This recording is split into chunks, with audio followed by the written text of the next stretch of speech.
पूरे कबीर पंथ ने कह का पता नहीं परमेश्वर के बारे में, उस वाणी के बारे में। अपने आत्माओं, आज किसी को बहकाया नहीं जा सकता। कोई नो सोचा रामपाल अपनी डींग मारे है, इब डींग चले को नहीं, इब तो सच्चाई चलेगी और रूबरू की जाएगी, तब आपको विश्वास होगा कि हुई रामपाल, कौन है ये रामपाल। जैसे परमात्मा आए थे, उसको एक धानक जुलाहा और एक गरीब आदमी समझ के कवि गीत गाता फिरे, ऐसे बकवास करके उसको रिजेक्ट कर दिया था, वो समय चला गया। हमारे विरोधियों ने ये सारी चाल चाल ली अपनी कि रामपाल तो क्या जाने संस्कृत के बारे में, हिंदी भी ना पढ़नी आती, सब कुछ पढ़ कर दर दिया, चारों वेद पढ़ कर सुना दिए, गीता सुन दिखा दी तुम्हारे सामने यथार्थ अनुवाद करके, और सभी पुराणों का निष्कर्ष निकाल दिया, कुरान शरीफ को आपके रूबरू कर दिया, उसमें वास्तविकता क्या है और वो कहते क्या है उसके अनुयायी, और पवित्र बाइबल को आपके सामने रूबरू कर दिया। बाइबल क्या कहता है, परमात्मा मनुष्य दृश्य है, और पूरा ईसाई धर्म कहता है गॉड इज फॉर्मलेस। तो खाक पड़ा उन्होंने इन सदग्रंथों को, क्या समझा इन महापुरुषों की वाणी को। इस दास पर रजा हुई, और दास इसलिए कहता है क्योंकि परमात्मा स्वयं आए थे, उन्होंने भी बीच बीच में अपनी आइडेंटिटी बतानी पड़ी। हम ही अलख अल्लाह हैं, कुतुब गोस और पीरे, गरीब दास खालक धनी, हमरा नाम कबीर। अब परमात्मा को कोई जानता ही नहीं था, तो इसलिए उन्होंने अपनी महिमा आप बतानी पड़ी। ए रामानंद राम हम 52 नरसंगे, गरीब दास कली कली, हम ही सर्वंगे, सर्वव्यापक हम ही हैं। और ए स्वामी सृष्टा में, सृष्टि हमारे तीरे, दास गरीब अधर बसू में, अवगत सत कबीरे। तो परमात्मा ने अपनी महिमा आप बतानी पड़ी, इसलिए दास भी ये रह कर कह रहा है कि इस विश्व में इस दास के अतिरिक्त ये यथार्थ ज्ञान नहीं है, और यदि कोई इस दास से प्राप्त ज्ञान और इस मंत्रों को स्वयं आगे प्रचार करता है तो अच्छी बात है, लेकिन स्वयं वो संत बनकर ये दान करने लग जाएगा, वो समाज का सबसे बड़ा शत्रु होगा, और वो अब घने दिन चलेगा नहीं। तो दास आपको ये बताना चाहता है कि हमारे जो यथार्थ सदग्रंथ हैं, तो परमात्मा का जो कबीर वाणी है, कबीर बीजक है, कबीर सागर है, और कबीर शब्दावली है, कबीर दोहे हैं परमात्मा के, ये तो एक नंबर का सदग्रंथ है। इसमें सभी 18 पुराण, 11 उपनिषद, 6 शास्त्र और श्रीमद् भगवद गीता, और साथ में 4 वेद, इस सभी का समावेश है। लेकिन वो लैंग्वेज ऐसी है जो आम व्यक्ति समझ नहीं सका, क्योंकि अभी तक अध्यात्म मार्ग को जानने की चेष्टा उन्हीं लोगों ने की जो संस्कृत जानते थे, और वो व्याकरण को ही महत्व देते रहे। पुण्यात्माओं, परमात्मा ने सारा समाधान कर रखा है। कहते हैं जैसे कुंभ कुमार का, ऊपर चित्र अनूप, वस्तुता मद है नहीं, जैसे जल बिन कूप। कि परमात्मा क्या बताना चाहते हैं कि जैसे एक सुंदर घड़ा हो और उसके ऊपर बहुत अच्छी चित्रकारी कर रखी हो, और उसमें जल हो नहीं, उसमें भर रखी हो खड़, और एक सिंपल सा घड़ा हो और उसके अंदर शीतल जल, स्वादिष्ट जल भरा हो, तो परमात्मा ये बताना चाहते हैं हमें कि तुम किसको पसंद करोगे, जिसमें जीवन दाता जल है। चाहे उस घड़े के ऊपर चित्रकारी बेसिक ना हो, सिंपल हो, पर शीतल जल हो और खूब सुंदर बढ़िया उसका बढ़िया पानी भरा हो, तो के चाटे उस चित्रकारी के आले घड़े न जिसमें खड़ भर रखी हो। तो ये संस्कृत और शुद्ध हिंदी बोलने वाले इस जनता को अपने पीछे इसी आधार से लगाए हुए थे कि कबीर क्या जाने ज्ञान को, इसने बोलना भी नहीं आता, इसकी भाषा उठपटांग है। तो आज तक हम वो खड़ खाते रहे उस शुद्ध चित्रकारी घड़े वाली उन शुद्ध बोलड़ियां की। अब हमने पता चला कि इसमें अमृत भरा पड़ा है, जो हमारा जीवन दाता जल भरा पड़ा है इस सिंपल से घड़े में। और आज हम सब तृप्त हो रहे हैं, और जो खड़ खा रहे वो आज तक रो रहे हैं। तो पुण्यात्माओं, अब प्रथम नंबर तो ये परमात्मा का ये तो अनमोल ज्ञान है, इसमें तो ऑल इन वन का करें वो है। अब हम चारों वेदों पर आधारित हैं, हिंदू धर्म के, विशेषकर हिंदू धर्म के अनुयायी, और श्रीमद् भगवत गीता पर आधारित हैं कि ये ऑथेंटिक शास्त्र है, और 18 पुराणों पर। अब दास ये बताएगा कि सदग्रंथ कौन कौन से और किस सत्र के हैं, उपनिषद क्या है, पुराण क्या है, वेद क्या और गीता क्या है। अब जैसे सृष्टि रचना के अंदर आपको बहुत बार सुनाया है, अब भी थोड़ा सा हिंट देंगे। जिस समय हम अपनी गलती के कारण इस काल के साथ आगे, और जब हम वहां से चले, परमात्मा ने एक संकेत किया था कि बच्चों तुम जा रहे हो, लेकिन मैं तुम्हें एक सार नाम बताता हूं, मूल मंत्र बताता हूं। इस मूल मंत्र को तुम याद रखना, फिर मैं तुम्हें शीघ्र वहां से छुड़वा लाऊंगा। यदि तुम दुखी हो तो इस मूल मंत्र को, मूल नाम को, मूल ज्ञान को और इस सार नाम को याद रखना। अब हमने कहा जी ठीक है। तब तो हमारा चा चढ़ रहा था ये आने का, बहुत जबरदस्त उमंग उठ रही थी। अब यहां ते इसने ऐसे पत्थर डाल दिया हमारी बुद्धि पर, हमें ये नहीं पता, 2-3 वर्ष के बाद ही भूल लेते हैं पिछला हमने क्या किया था। तो उसको याद दिलाने के लिए स्वयं परमेश्वर आए। उस परमेश्वर ने दया बख्शी हमारे ऊपर। कबीर परमात्मा जी ने इस ज्योत निरंजन सरपुरुष, जो यहाँ का 21 ब्रह्मांड का स्वामी है, इसके अंतःकरण में अपना ज्ञान फीड कर दिया, फैक्स कर दिया। जैसे एक मोबाइल से दूसरे मोबाइल में एक फिल्म की फिल्म फैक्स हो जाती है, दूसरे डाउनलोड हो जाती है, ऐसे डाउनलोड कर दिया और उसमें समय भर दिया।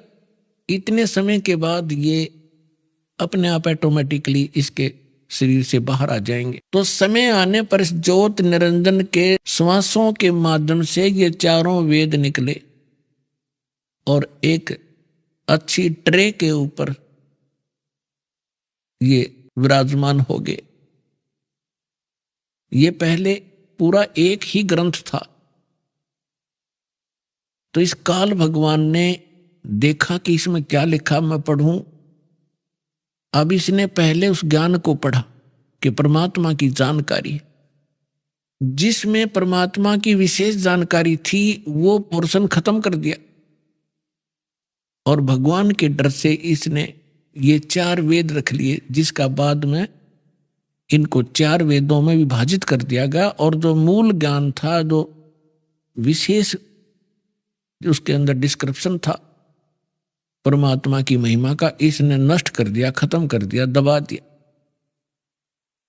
उस अक्षति की पूर्ति करने के लिए परमेश्वर को स्वयं आना पड़ता, ये ज्ञान आपको देने के लिए।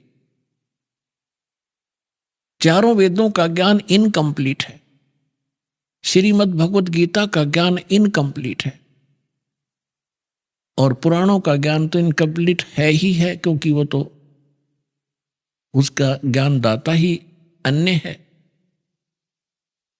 तो चारों वेद गॉड गिवन हैं, परमेश्वर कबीर जी के द्वारा दिए गए ग्रंथ हैं। उनमें से भले ही कुछ अंश निकाल दिया गया हो, फिर भी उस परमात्मा की महिमा बहुत सारी है। लेकिन वेदों में वो मंत्र नहीं है जिससे मोक्ष हो सकता है, ना ही श्रीमद् भगवत गीता। इन वेदों में ज्ञान परमात्मा की महिमा का कलम तोड़ है। परमेश्वर कबीर जी ने अपनी प्यारी आत्मा धर्मदास जी को ये ज्ञान समझाया था, सतलोक दिखाया था। उससे पहले वो धर्मदास जी श्री विष्णु जी का कट्टर उपासक था। जैसे हम हिंदू धर्म के अंदर जन्मे सभी प्राणी श्री विष्णु जी को, श्री शंकर जी को, विष्णु जी को अगर इष्ट मानते थे तो शंकर जी को समांतर आदर देते थे और उनका भी एक आधा मंत्र साथ जपया करते थे। ऐसे ही वो था। जब उसकी बुद्धि मालिक ने सेट की, सचखंड लेकर गए सतलोक में, फिर उसको वापस छोड़ा, तब उसको पता चला कि सचमुच परमात्मा तो कोई और है और हम ब्रह्मा विष्णु महेश को परमात्मा मानते थे। और हमारे धर्मगुरु ये कहा करते कि वेदों में ये तीनों देवता सुप्रीम पावर है, इनकी कोई माता नहीं, कोई पिता नहीं, पुराणों में ऐसा ही है। और गीता का भी रेफरेंस देकर श्री कृष्ण जी को सुप्रीम पावर बताया करते थे। तो धर्मदास जी ने कहा कि हे भगवान, मैंने तो आंखों देख लिया आपको, आप ही भगवान और कोई भगवान नहीं है। ब्रह्मा विष्णु महेश पावर नहीं, सुप्रीम पावर नहीं है, परमात्मा नहीं है, ये तो अक्षेत्रीय विभागीय अधिकारी है। हे परमात्मा, फिर तो ये वेद और कतेब पुराण और ये सब झूठे। परमात्मा ने कहा वेद कतेब झूठे नहीं भाई, झूठे हैं जो इनको समझे नहीं। झूठे तो वो है जो इनको समझ नहीं सके। ये बिल्कुल एक नंबर का ज्ञान है इनके अंदर, वेद और कतेबों में। और फिर परमेश्वर ने कहा कि वेद मेरा भेद है, मैं ना मिलूं वेदन के माही, और जौन वेद से मैं मिलूं ये वेद जानते नहीं। परमात्मा ने कहा था ये चारों वेद मेरी महिमा का गुणगान करते। कबीर देव कबीर साहब इस पर हजारों स्थानों पर लिखा है। और ब्रह्मा विष्णु महेश भगवान नहीं है, ये शिव पुराण के अंदर लिखा हुआ है। तो ये जिन्होंने इन वेदों और कतेबों को, पुराणों को समझा नहीं, वो लोग नकली थे, झूठे थे, उन्हें ज्ञान नहीं था। वेद कतेब झूठे ना भाई, झूठे हैं जो समझे नहीं। अब जो दास आपको आज निर्णय करने जा रहा है कि कौन से ग्रंथ हैं जिनको हम शास्त्र माने कि उनके अनुसार साधना करने से मोक्ष होगा, वो शास्त्र अनुकूल साधना है। इनमें से परमात्मा की वाणी तो है ही, उसको तो हम बाद में लेंगे, पहले इन वेद और गीता को और इन पुराणों को लेते हैं। क्योंकि आज पूरा मानव हिंदू समाज इन्हीं सदग्रंथों पर आधारित है।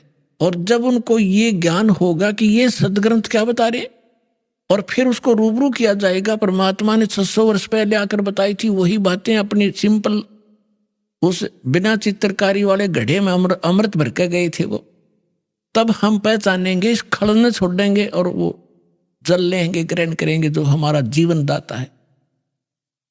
तो पहले हम वेदों को और गीता जी को इसको निर्णय करते।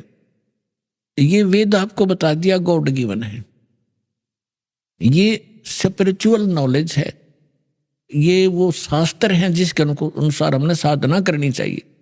लेकिन ये इनकम्प्लीट है, इनमें कंप्लीट स्पिरिचुअल नॉलेज नहीं है। उदाहरण के लिए दास बताता है, अब चारों वेदों का ज्ञान ही श्रीमद् भगवत गीता है। इसमें गीता ज्ञान दाता ये ब्रह्म है और वेद ज्ञान उसको डायरेक्ट मिला हुआ है। उसमें जो लिखा है वो परमात्मा ने ही लिखा है, जो कुछ भी उसमें लिखा है भगवान ने लिखकर भेजा है। जो कुछ इसकी तरफ का रोल है वो भी मालिक ने लिखा है, इसमें भेजा है इसके पास। अब श्रीमद् भगवत गीता में इसने अपना मत अड़ाया है कुछ जो युद्ध करवाने की, और वो वेदों से मेल नहीं खाता है तो वो रिजेक्टेड है, वो हमें मान्य नहीं है। श्रीमद् भगवत गीता में जहां पर ये कहता है अर्जुन ये मेरा मत है, यानी वो वेद ज्ञान नहीं है, इसका अपना मत है। और वो मत अगर वेद से मिलता है तो ठीक है, वेद के विपरीत है तो वो ठीक नहीं है। पवित्र चारों वेद, पवित्र श्रीमद् भगवत गीता, ये एथेंटिक शास्त्र हैं जिनके अनुसार हम साधना करेंगे और ये गॉड गिवन है। अब बात रही उपनिषद और पुराणों की। उपनिषद क्या है? उपनिषद है किसी ऋषि का अपना अनुभव, जैसा उसने भगवान को जाना, वेदों को पढ़ा और फिर अपने डले डोए अभ्यास समाधि समुद्धि लगाई, उसने जैसा अनुभव हुआ उसने उसमें लिख दिया। वो उसी के नाम से, जैसे मंडूक्य उपनिषद है, मांडुक्य नामक एक ऋषि था, उसका अनुभव उसमें जो लिखा, और उस उपनिषद में यदि वेद के विरुद्ध ज्ञान है तो वो रिजेक्टेड है, और वेद के अनुकूल है तो वेद वाला है, उसका क्या, वो कहां से लाया फिर, वो तो वेद के अंदर विद्यमान ही है। अब बात आती है पुराणों की।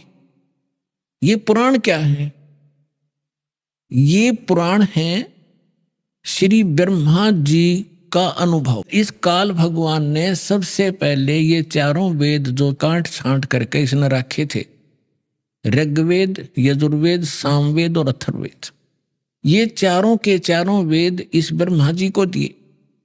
ब्रह्मा जी की बुद्धि इस काल के हाथ में है। ब्रह्मा जी कौन है? ये इस काल का पुत्र है, ज्येष्ठ पुत्र, बड़ा पुत्र। और सेकंड नंबर के विष्णु जी और थर्ड नंबर के शिव जी, ये काल के पुत्र हैं। दुर्गा और काल के संयोग से उत्पन्न हुए हैं। दुर्गा इनकी माता है, काल ब्रह्म इनका पिता है।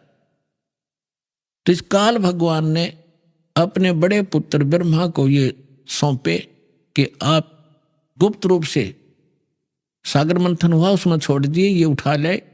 मां ने कह दिया बेटा तू पढ़ ले, तू बड़ा है, ये तेरा काम है, इस ग्रंथों को समझ और समझा। तो उसने वेदों को जैसा समझा, उसने आगे पुराणों में वो अनुभव बोल दिया। ये पुराण एक ज्ञान है, इसको 18 विभागों में बांट दिया गया। कैसे बांट दिया?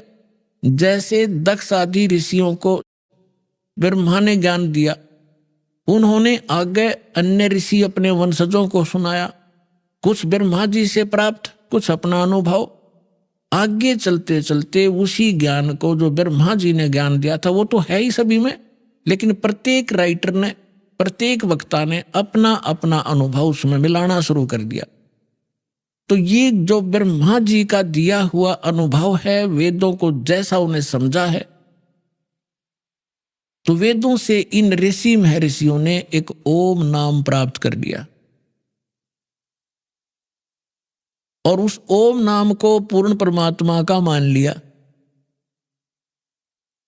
जबकि यजुर्वेद अध्याय नंबर 40 के मंत्र नंबर 10 में स्पष्ट किया है कि कोई तो परमात्मा को संभवात कहता है। संभवात माने जन्म लेकर श्री राम और कृष्ण के रूप में अवतरित होता, जन्म लेता है, साकार।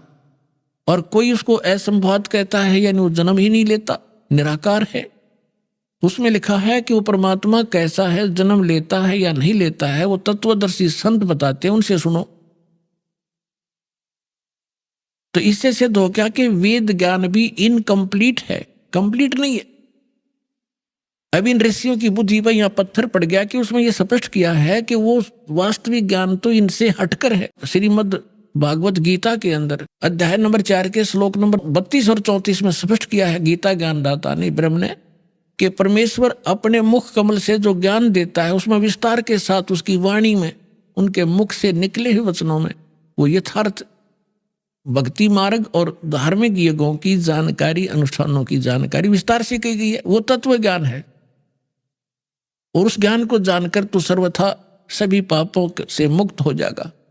चौथे अध्याय के 34वें श्लोक में कहा कि उस ज्ञान को तत्वदर्शी संतों के पास जाकर समझ, उनको दंडवत प्रणाम करने से, कपट छोड़कर उनकी सेवा करने से, प्रसन्न करने से वो तत्वदर्शी संत तुझे उस तत्व ज्ञान का उपदेश करेंगे। इति सिद्धम कि गीता ज्ञान कंप्लीट नहीं है, इनकम्प्लीट है। और श्रीमद् भगवद गीता के अंदर कौन से मंत्र हैं? आज सुबह के सत्संग में आपको ये निर्णय दिया गया था कि कौन है भगवान, कैसा है परमात्मा, किसने देखा है भगवान, वो रहता कहाँ है भगवान। और फिर अब शाम के सत्संग में आपको ये सिद्ध करना है कि वो शास्त्रानुकूल साधना कौन सी है, और वो कौन सी साधना है जिससे भगवान प्राप्ति होती है, और किसने की है। आज के सत्संग का ये विषय होगा, और इन सत्संगों को सुनने के बाद आपको कुछ भी जानना शेष नहीं रहेगा, क्योंकि आज बुद्धिमान समाज है, कोई बालक नहीं है। और दास ने भी 14 वर्ष हो गए ये यही ज्ञान रहकर रटातों को और सीढ़ी भर के दे रखी। चिप बना रखी बालका ने और डूंडा ठा रखा है। जो हमारे लिए पहाड़ थे ये सदग्रंथ गीता और वेद, आपके लिए पहली का कायदा बना दिया इस दास ने, परमात्मा कबीर जी की रजा से। क्योंकि टीचर का काम यही होता है सिलेबस को इस सत्र से डिफाइन करे कि स्टूडेंट समझ सके, विद्यार्थी समझ सके, यही काम होता है टीचर का। लेकिन अभी तक हमें ये आध्यात्मिक गुरु नहीं मिले थे, ये नकली थे सारे, शास्त्र विरुद्ध ज्ञान दिया करते थे। तो अब दास जो बता रहा है कि पवित्र चारों वेद, पवित्र श्रीमद् भगवत गीता और पवित्र परमेश्वर की अमरवाणी और उन महापुरुषों को जिनको भगवान मिले उनके अमृतवाणी, वो एफिडेविट हैं उस परमात्मा की जानकारी की, वो है शास्त्र। और उसके अनुकूल जो साधना करेंगे वो शास्त्र अनुकूल साधना है। और जो पुराण है वो गॉड गिवन नहीं है, वो ब्रह्मा जी के गिवन है। और ब्रह्मा तो एक देवता है, इसको खुद नहीं पता। जब नारद जी पूछते हैं अपने पिता ब्रह्मा जी से कि आप सृष्टि रचना सुनाइए, ये कहता बेटा नारद, अपने आप को कमल के फूल पर बैठा पाया। जब मैं सचेत हुआ, होश में आया, मुझे नहीं मालूम मेरा जनक कौन है, मैं कैसे इस अगाध जल के अंदर कमल के फूल पर बैठा हूं। जिस आदमी ने अपनी उत्पत्ति का नहीं पता, वो और खाक ज्ञान देगा औरों को, वो क्या बताएगा भविष्य की और भूत की। अब इन ऋषियों ने ब्रह्मा जी से ज्ञान ग्रहण किया और यजुर्वेद अध्याय नंबर 40 के मंत्र नंबर 15 में इसमें लिखा है कि ओम कर्तु समर किलबे समर कर्तुम समर वायु अनिलम अथिदम भस्मांतम शरीरम। जब ये शरीर समाप्त हो तब तक, इस शरीर का अंत होवे तब तक, और उस परमात्मा की भक्ति करती रहनी चाहिए। कैसे करे? ओम कर्तु समर किलबे समर और कर्तुम समर, ओम नाम का जाप काम करते करते सिमरण करो और विशेष तड़फ के साथ, कसक के साथ स्मरण करो और मनुष्य जीवन का मूल कर्तव्य जान के ओम नाम का जाप करो। अब इन्होंने ऋषियों ने इस मंत्र से ये ले लिया कि ये ओम नाम है उस परम पिता का। जैसे श्रीमद् भगवत गीता वेदों वाला ज्ञान है और गीता ज्ञान दाता वही है जो वेद ज्ञान दाता है। तो इसमें स्पष्ट किया है 18वें अध्याय के 62वें श्लोक में कि अर्जुन तू सर्वभाव से उस परमेश्वर की शरण में जा, उसकी कृपा से तो परम शांति को और सनातन परम धाम को प्राप्त होगा। तो इन हमारे ऋषि में ऋषियों की बुद्धि पर पत्थर पड़ रहा था, आचार्यों शंकराचार्यों के, कि ये भगवान अपने से अन्य किसके बारे में कह रहा है। तो इनको ज्ञान तो था नहीं, गोलमोल कर देते हैं, भगवान अपने बारे में कह रहे हैं और किसके बारे में कह रहे हैं। सुबह के सत्संग में आपको डिफाइन किया था कि 3 पुरुष हैं और श्रीमद् भगवत गीता अध्याय नंबर 15 के श्लोक नंबर 1 से लेकर 4 में और 16 और 17 में स्पष्ट किया है कि ऊपर को जड़ और नीचे को तीनों गुण रूपी शाखा वाला ही उल्टा लटका हुआ संसार रूपी पीपल का वृक्ष समझो, और तीनों गुण रूपी इसकी शाखा है। और जो संत इस सभी विभागों को जानता वृक्ष के, वो तत्वदर्शी संत है। और फिर 15वें अध्याय के 4 श्लोक में कहा कि जब तत्वदर्शी संत मिल जाए, उसके बाद इस अज्ञान रूपी अंधकार को, उलझी हुई गुत्थी को तत्व ज्ञान रूपी शस्त्र से काट कर यानी समझ के, उसके पश्चात परमेश्वर के उस परम पद की खोज करनी चाहिए, जहां जाने के बाद साधक फिर लौटकर कभी संसार में नहीं आते। और गीता ज्ञान दाता 4 अध्याय के 5 और 9 श्लोक में गीता में, 2 अध्याय के 12 श्लोक में, 10वें अध्याय के 2 श्लोक में कहता है कि अर्जुन तेरे और मेरे बहुत जन्म हो चुके, तू नहीं जानता मैं जानता हूं, हम पहले भी जन्मे थे, आगे भी जन्म होगा। इसलिए वो कहता है कि उस परमेश्वर की परम पद की खोज करनी चाहिए, जहां जाने के बाद फिर जन्म मृत्यु नहीं होती। और उसके लिए ऑप्शन छोड़ दिया कि तत्वदर्शी संतों की खोज कर, वो बताएंगे उसके पाने का मार्ग। अब श्रीमद् भगवत गीता अध्याय नंबर 8 में आपको पहले भी दिखाया, अब भी दिखाते हैं। 8 के 13 में मंत्र में लिखा है ओम इति एकाक्षरम ब्रह्म विवहरण माम अनुसमरण ये प्रयाति तजन देहम स याति परमाम गति। मुझ ब्रह्म का केवल एक ओम मंत्र है और जो इसकी अंतिम सांस तक इस ओम नाम का सिमरण करता हुआ जाता है तो ओम नाम से मिलने वाली जो परम गति वो प्राप्त हो जाती है। ओम नाम से मिलने वाली परम गति कौन सी है? ब्रह्म, ब्रह्म का मंत्र है, ब्रह्म लोक प्राप्त होता है। गीता अध्याय नंबर 8 के श्लोक नंबर 16 में यह भी स्पष्ट किया है कि ब्रह्म लोक में गए हुए प्राणी भी फिर जन्म मृत्यु में आते हैं। तो वो स्थिर नहीं है, वो परम गति नहीं हुई, वो मोक्ष नहीं हुआ जो गीता अध्याय नंबर 15 के श्लोक नंबर 4 में वर्णित है कि उसके पश्चात परमेश्वर के उस परम पद की खोज करनी चाहिए जहां जाने के बाद फिर लौटकर कभी संसार में नहीं आते। तो आज इस सत्संग में दास आपको ये क्लियर करना चाहेगा कि वो कौन से मंत्र हैं जिनसे मोक्ष होगा, वो शास्त्र अनुकूल साधना कौन सी है। और ये कंसेप्ट जब क्लियर हो जाएगा पुण्यात्मा तो अपने आप मन को जगह नहीं रहेगी कि तब बकवाद गढ़न की या किसी नकली संत के बीच में बढ़न की। कितनी कोशिश कर लिए आपके हृदय में वो उसका ज्ञान समावेगा नहीं। फिर आप भक्त बनोगे, फिर आप मोक्ष प्राप्ति करोगे, क्योंकि रास्ते में हमारे कोई काल के दूत दिशा चेंज कर देते थे। हम ठीक मार्ग पर चलाए भगवान ने, फिर दिशा बदल दी उन लोगों ने, हम धक्के खाते फिर रहे आज तक। तो दास ऐसा ज्ञान देगा उस गॉड गिवन ज्ञान कबीर भगवान का कि आपके सामने ब्रह्मा विष्णु महेश आ जाएंगे, उनको फेल कर दोगे आप।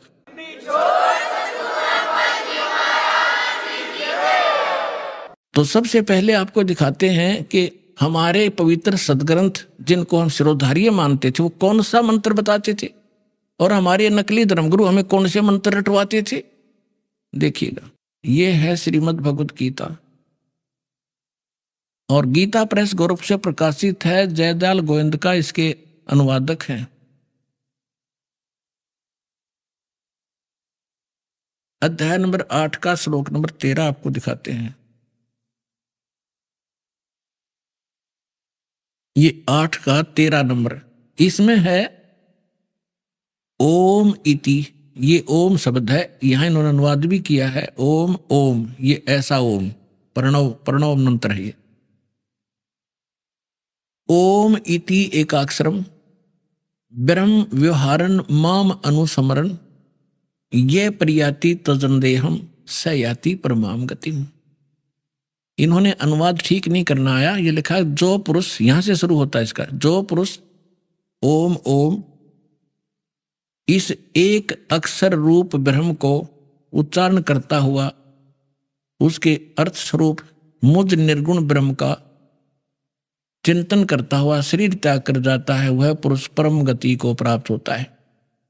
हमने ये लेना है कि ये ओम नाम है इसकी पूरी गीता में, पूरी श्रीमद् भगवत गीता में और कोई मंत्र नहीं है जाप करने का, केवल एक ओम मंत्र है। ये है ब्रह्म का, ये कहता है मुझ ब्रह्म का। ओम इति एकाक्षरम ब्रह्म व्यवहारन माम अनुसमरन ये प्रियाति तजंदेहम स याति परमाम गतिम।